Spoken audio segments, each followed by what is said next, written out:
Hello বন্ধুরা, আশা করছি সবাই ভালো আছো। আর এই ভিডিওটা গ্যালারির মধ্যে স্টোরে ছিল, তো দেওয়া হয়নি, তো ভাবলাম যে তোমাদের সাথে শেয়ার করে নিই।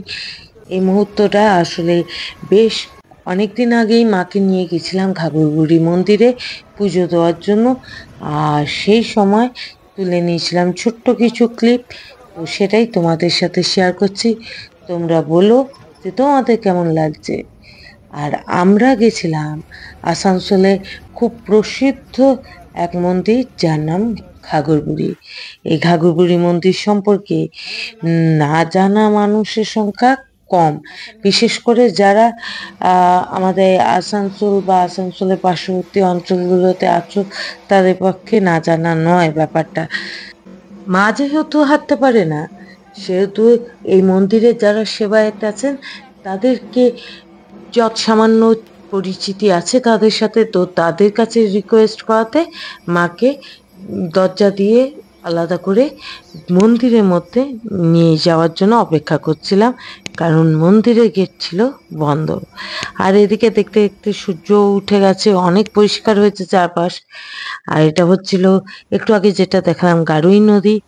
এই যে গারুই নদী।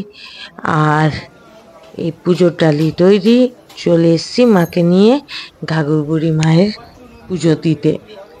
এবার তোমরা মায়ের দর্শন করে নাও। জয় তারা জয় তারা বল জয় মা জয় তারা জয় তারা জয় তারা বল জয় মা জয় তারা জয় তারা জয় তারা বল জয় মা জয় তারা জয় তারা জয় তারা বল জয় মা জয় তারা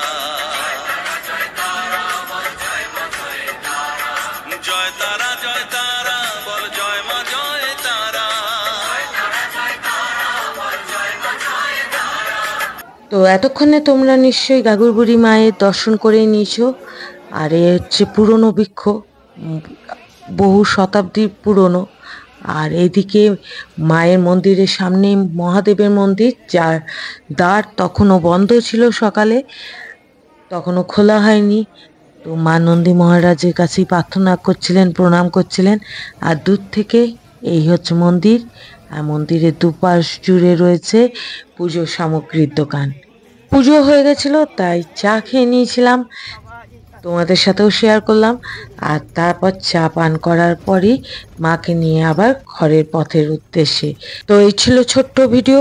আর যারা যারা এখনো এই মন্দির দর্শন করনি, অবশ্যই একবার দর্শন করে নিও।